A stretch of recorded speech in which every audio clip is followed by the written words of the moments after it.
is so big, so strong, and so mighty. There is nothing my God cannot do.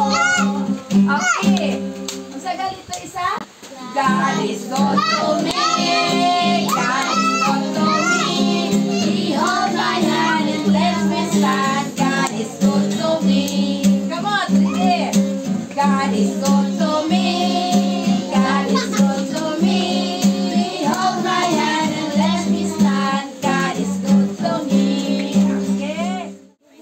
Ang atong story last Saturday is Apostle Paul stoned by the Jews. So, ang atong karong story, maupo na ang atong title is Apostle Paul and Silas share the gospel to the jailer.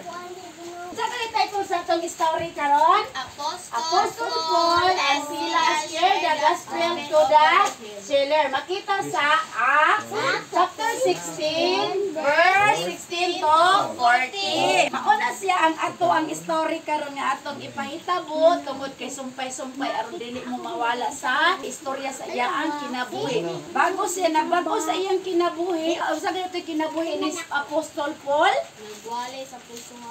dili wala pa siya nausab. Sa gali siya, kasi nakadumdum. Nagwalay sa maayong balita. Wala pa siya mausab. Manlulutos. Manglulutos. Okay, usas siya ka manglulutos. Kinsa ganito yung ipanlutos?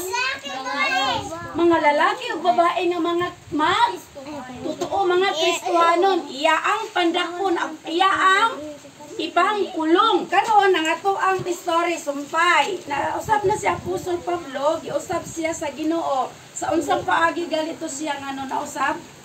Unsa galito na itabo niya? Nakakita siya og kahayag ug unsay na itabo niya? Unsay na itabo sa iyang mata kisay nakadumdum. Mura diri. Dayon, mo na to siya nga nausab siya no, nagwali na siya sa mga maayong balita. Ang ato ang sumpay sa iya ang story is Apostle Paul and Silas share the gospel to the jailer. Acts chapter 16 verse 16 to 40.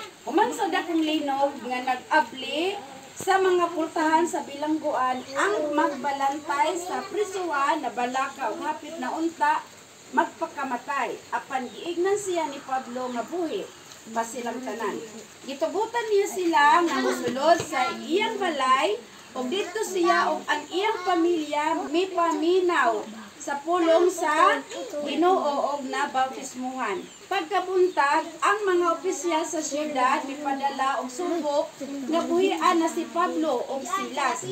Apan giignan sila ni Pablo nga illegal ang ilang gibuhat kay sila Romanong lungsuranon.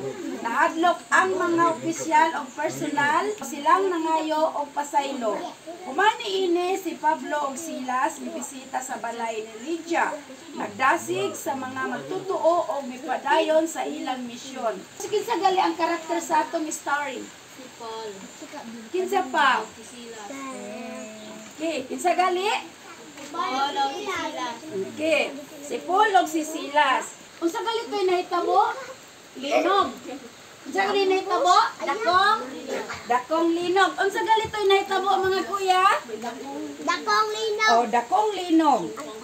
Og naabli ang mga pultahan sa bilangguan. Unsa gali na nga abli? Karong maapi na diri. Naabre ang pustuhan. Oh. Kinsa may napriso? Ate, wa mo na minaw. Kinsay napriso? Si Paul. Kinsa pa? Apostol Paul. Oh, kinsa pa? Silas. Oh, sa dito sila sa prisuhan. Unsa may ilang gibuhat dito? Napreso sa ito. Kamo mga kuya, unsa gibuhat ni Paul dito sa prisuhan? Sa napriso siya. Nagwali. Okay. Nagwali sa mayon. Ang pagpangalaga walay pinili nga lugar. Bisag sa prisuhan, pwede ta magwali sa maayong balita. Sa atong nadunggan ang prisuhan puro mga sa ato ang pagsabot ang prisuhan puro mga mga dautan mga adik. Mahadlok siguro ta mo atong prisuhan kay sa atong pagtuo puro sila mga dautan no. Pero dili. Ang gibuhat ni Paul dito nagwali Nag-alis siya sa maayong balita. Masa gali gibuhat ni Paul gali sa prisuhan? Nagwali. Okay, nagbuwali si Paul dito. Ano siya ay tsura dito kay Bartolina na sila. Ilang kaya yung hanggang oh, kana siya, prisuhan na siya. Ang lesson ni sa atong story, ang pag-alagad sa Ginoo walay pili nga lugar bisan sa prisuhan. Sunod, ang pagtuo makadala og kaluwasan sa tibuok pamilya. Oh, sunod, ang dawog sa Ginoo makabuhi sa bisan unsang kahimtang. Kaupat, magkamalinuod, magkapat sa matinuod sa bisan sa kalisod. Oh, dire. Okay. Sa galito, primero lesson na to, basa, lalaki.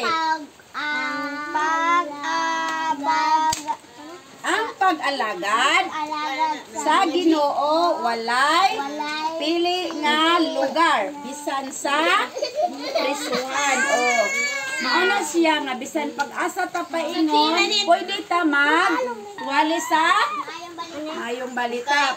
Unsa man nga maayong balita nga pwede na to iwali?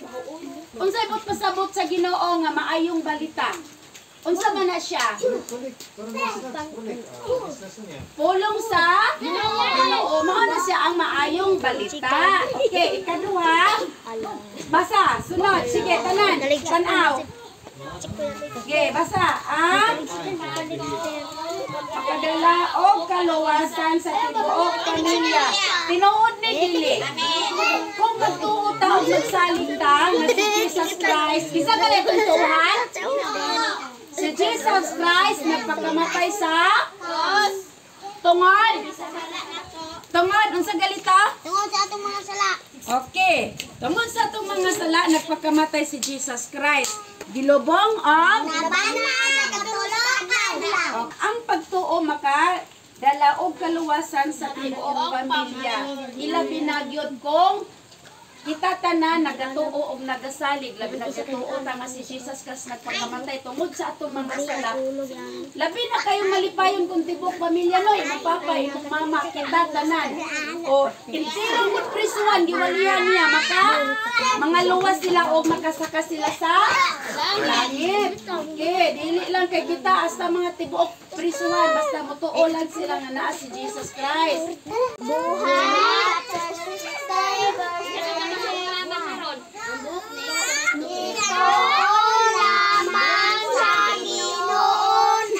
Jesus Kristo